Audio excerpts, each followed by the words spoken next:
Para pengamat kebijakan pemerintahan Amerika Serikat pada tahun 2016 mereka mengemukakan tentang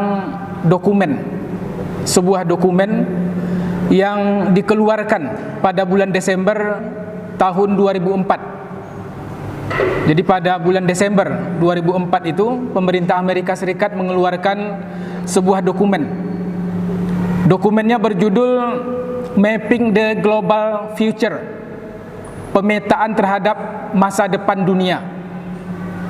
Jadi lembaga yang dalam hal ini melakukan pemetaan terhadap masa depan dunia, dan lebih khusus lagi di tahun 2020. Lembaga itu adalah Badan Nasional Amerika Serikat. Dalam pemetaan yang dilakukan pada tahun 2006 itu disebutkan beberapa poin. Di antara poinnya adalah bahwa kebangkitan ekonomi dan politik dunia itu akan banyak dimainkan oleh China dan India. Jadi percaturan politik global dan ekonomi dunia itu akan banyak dikendalikan atau dikuasai oleh pemerintah China dan India.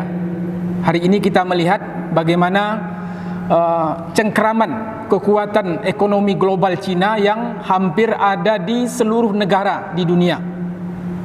Karena mereka penduduknya besar dan bisa mengendalikan jumlah penduduk yang luar biasa banyak tersebut dengan kemampuan teknologi, sehingga menghasilkan kekuatan ekonomi dan bisa menembus ke banyak negara, termasuk juga ke negeri kita. Di samping itu India, mereka juga mempunyai penduduk yang cukup besar, termasuk penduduk yang terbesar di dunia. Dan walaupun masih di bawah kekuatan ekonomi Cina, tetapi diprediksi India akan memainkan peranan yang cukup penting dalam percaturan ekonomi dan politik dunia. Poin yang kedua yang disampaikan oleh Dewan Nasional Intelijen Amerika itu adalah akan ada yang namanya Pax Americana. Negara akan tetap di bawah kontrol dan kendali Amerika.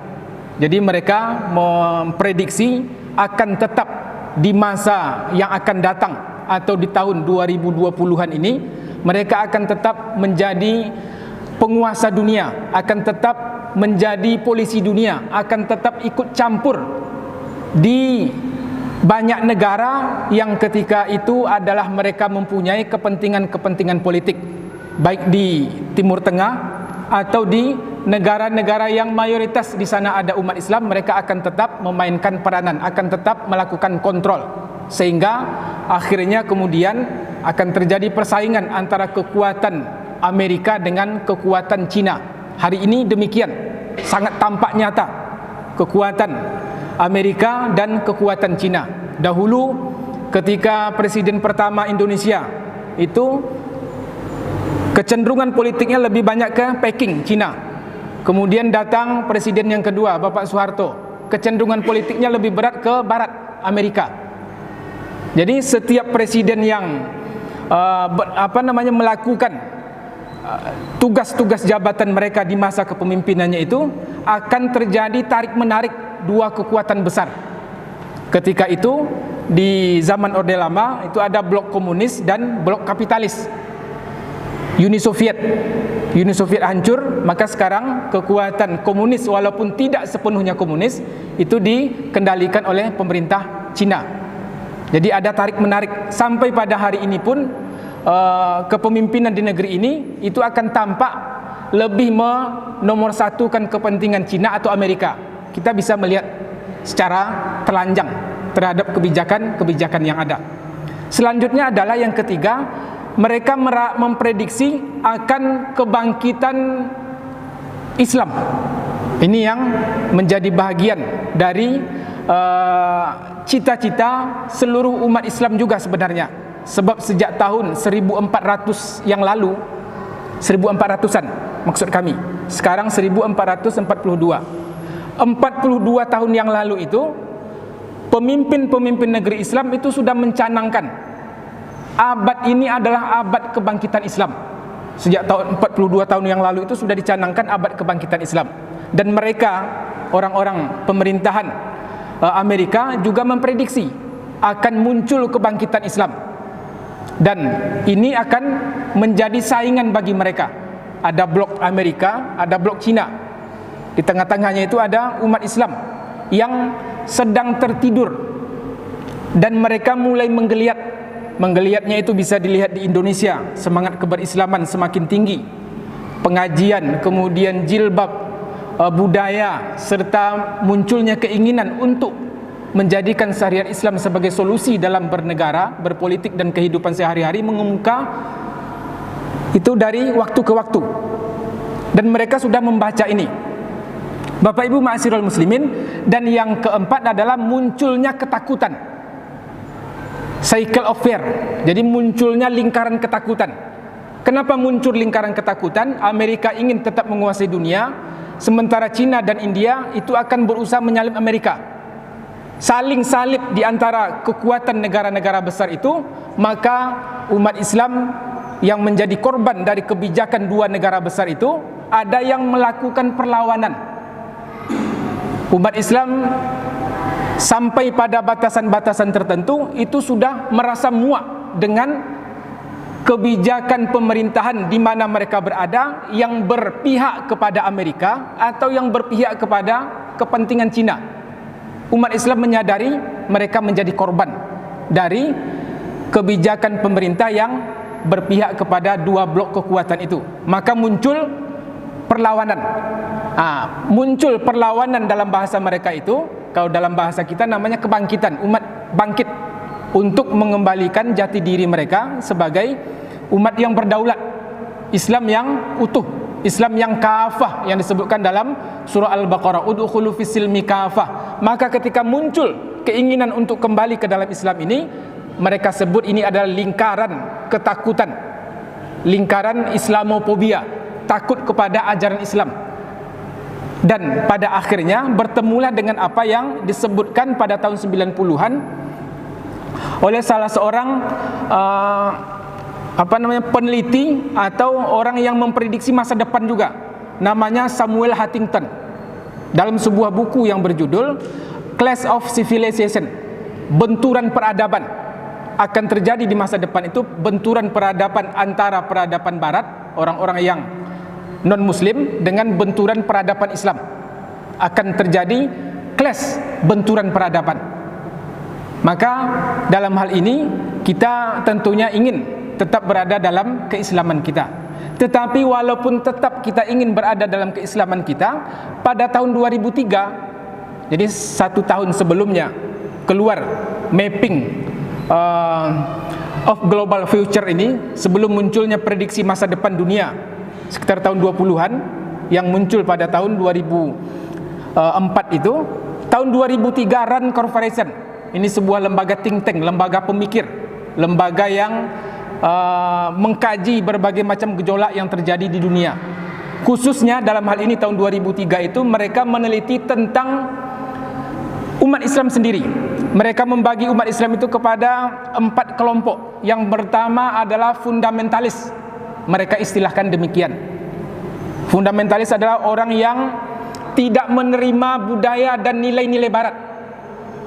Wajar saja umat Islam tidak menerima nilai dan budaya barat, karena berlawanan dengan budaya Islam yang kita punya, berlawanan dengan akidah. Sementara mereka menghalalkan segala cara, sementara kita mempunyai rambu-rambu dalam beraktivitas, melaksanakan aktivitas kehidupan kita. Maka mereka menyebut orang yang menolak nilai dan budaya barat itu sebagai orang-orang fundamentalis. Mereka yang ingin menjadikan Islam sebagai solusi panduan kehidupannya itu juga dikategorikan sebagai fundamentalis. Yang kedua adalah tradisionalis. Mereka tidak sepenuhnya menolak budaya ataupun yang datang dari barat itu. Mereka memegang ajaran Islam, tetapi tidak peduli apakah Islam itu menjadi undang-undang suatu negara atau tidak. Mereka tidak peduli. Tidak ada keinginan untuk menjadikan Islam yang mengatur kehidupan. Jadi mereka berpegang dengan nilai-nilai Islam saja. Tidak peduli mau siapapun yang menjadi pemimpinnya, itu mereka tidak peduli. Yang penting masih bisa solat, masih bisa melaksanakan umroh, ibadah haji, ritual-ritual biasa. Mereka tidak peduli siapapun yang menjadi pemimpin. Itu namanya orang-orang tradisionalis, menghidupkan nilai-nilai spiritual.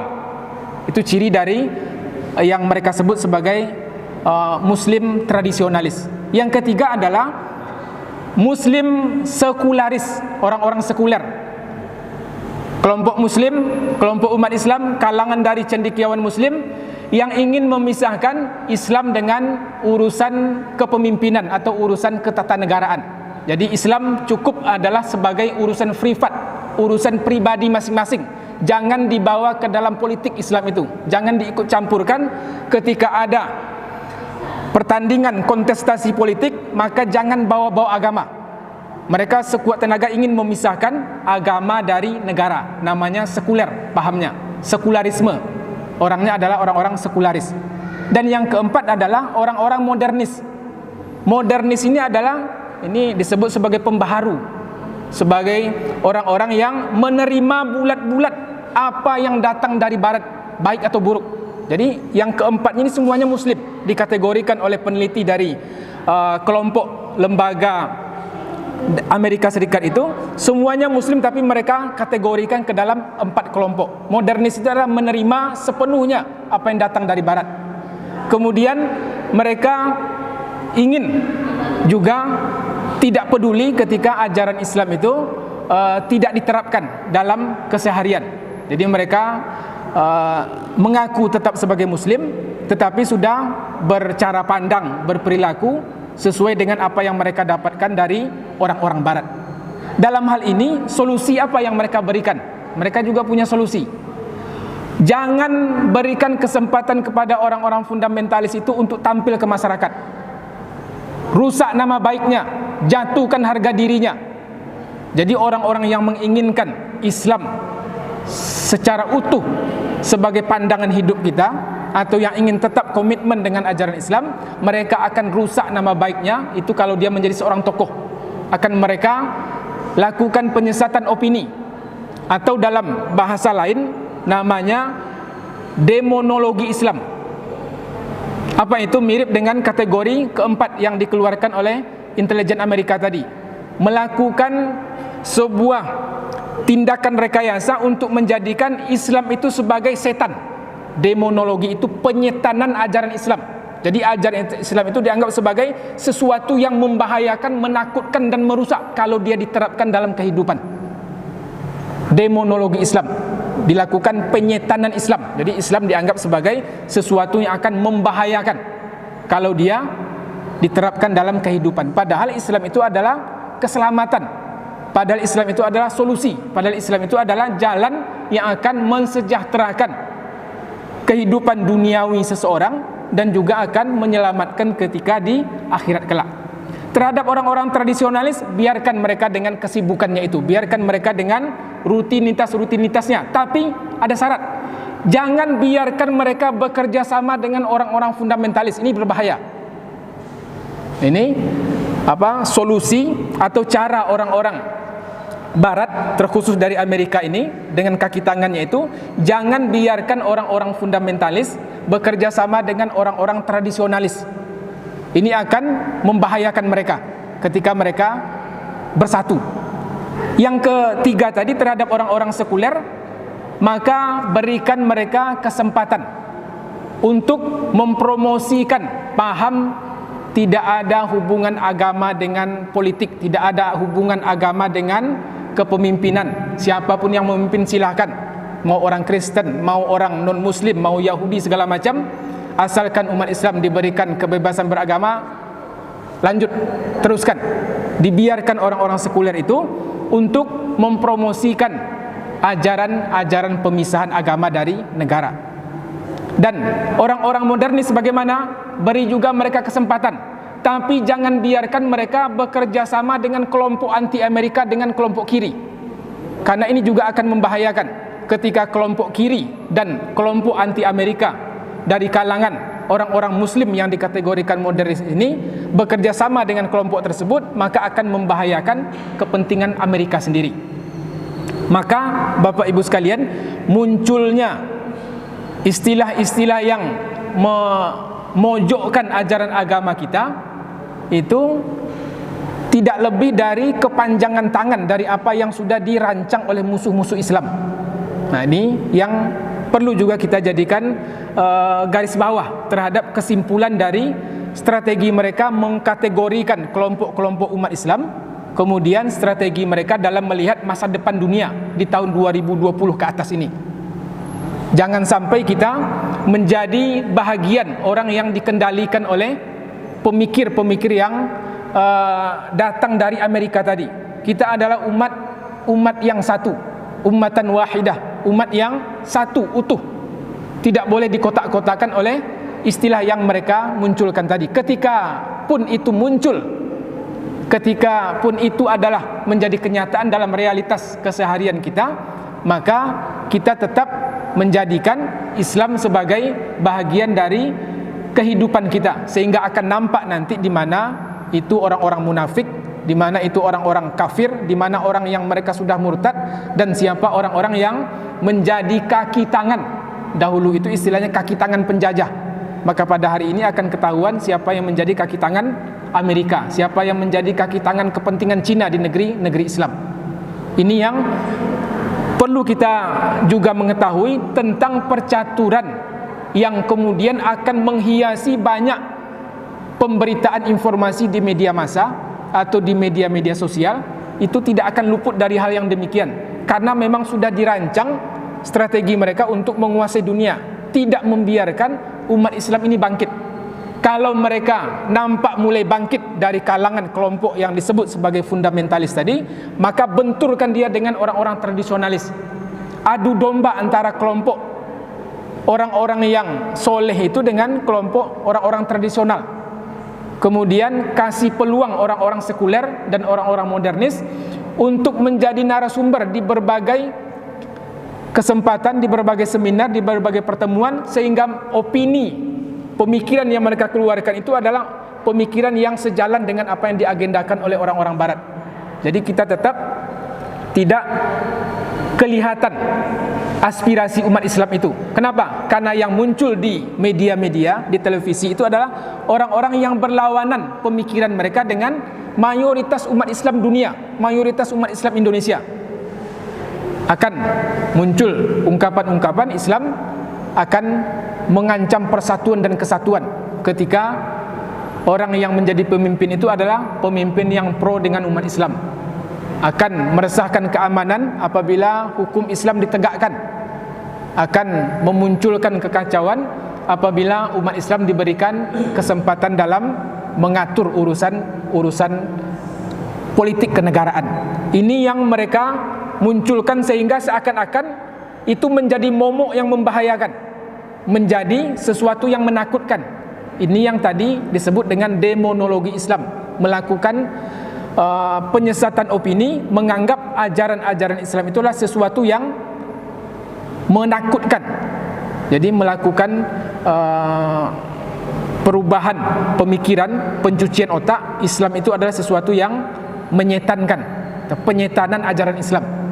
Ini luar biasa Bapak Ibu sekalian, dari kalangan elit negara-negara besar kemudian akan berimbas kepada mereka yang disebut sebagai orang-orang sekuler, orang-orang modernis di kalangan cendekiawan atau di kalangan tokoh-tokoh yang berpendidikan tinggi tetapi mendapatkan pendidikan tingginya itu di negara-negara barat. Itulah yang menjadi agen untuk merusak ajaran Islam di negeri-negeri umat Islam ketika mereka sudah pulang ke kampung, pulang ke negaranya masing-masing.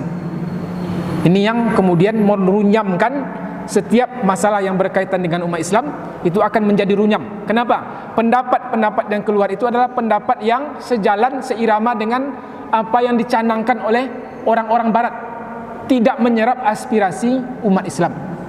Semoga kita terhindarkan dari atau terlindungi dari pola pikir yang merusak tersebut. Dan semoga pula umat Islam Indonesia dan di seluruh dunia dimanapun mereka berada terselamatkan dari makar tipu daya orang-orang yang tidak menginginkan umat Islam itu kembali kepada ajaran agama mereka. Billahi taufik wal hidayah. Assalamualaikum warahmatullahi wabarakatuh.